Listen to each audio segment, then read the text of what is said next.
This is the Dallas Morning News.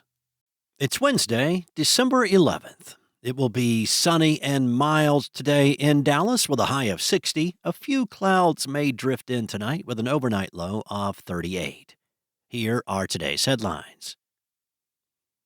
For the first time in 5 years, Texas was downgraded from an inbound migration state to neutral for those moving from other states in the U.S. That's according to a new report from Atlas Van Lines. Among the potential reasons, scorching hot summers and decreasing affordability. Those factors are dimming the Lone Star State's traditional shine as a haven for seekers of lower-cost living and business-friendly practices. It doesn't mean the overall number of Texans are shrinking.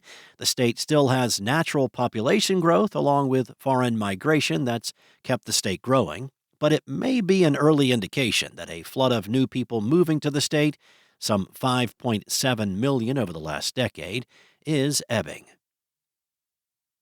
In other news, Jorgie Boy, the spider monkey who catapulted to internet fame after he was seized last month by Dallas police, has returned home.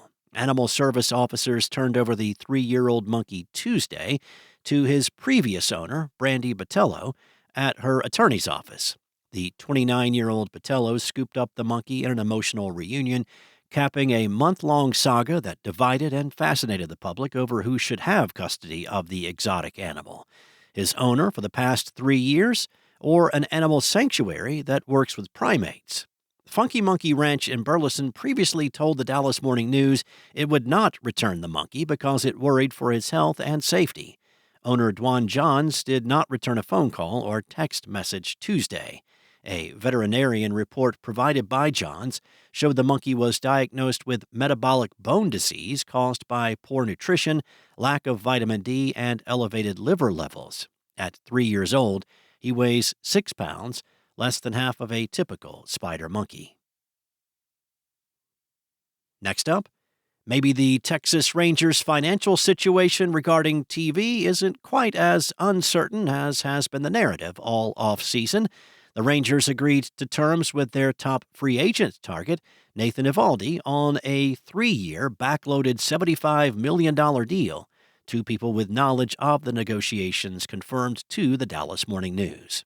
The total terms of the deal, initially reported by ESPN, are still subject to a physical. That's no small consideration, given Eovaldi's long history of injuries. But the Rangers have been aware of his medical situation over the last 2 years, while he was first leading them to a World Series title and then shepherding the rotation. The deal was completed only hours after Max Fried, another Rangers target, opted to go to the New York Yankees for 8 years and $218 million. While it appeared on the surface that the Rangers would have to choose between Fried or Eovaldi for their rotation, the club, according to two people familiar with the process, had worked on scenarios in which they would have landed both. And Thomas Avenue Beverage Company, the Dallas bar known as TABC, has been brought back from the dead nearly 30 years after it opened. On Thursday, barman Eddie Lucky Campbell will debut his version of TABC. He meant to call it something else.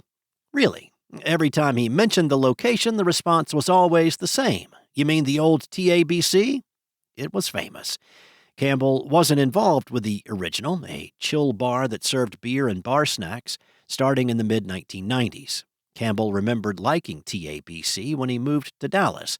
It names the street it's on, but it's also a cheeky reference to the Texas Alcoholic Beverage Commission, the government agency bar owners love to hate. Campbell's reinvention of the bar should be good news for uptown Dallas drinkers watching the cocktail resurgence on the block. In just a quarter mile, you can hit all of Campbell's 3 bars: Standard Pour, Parliament, and now TABC. Thanks for listening. For more on today's stories and for the latest breaking news, visit dallasnews.com. Enjoy your day, and I'll be back tomorrow with more from the Dallas Morning News.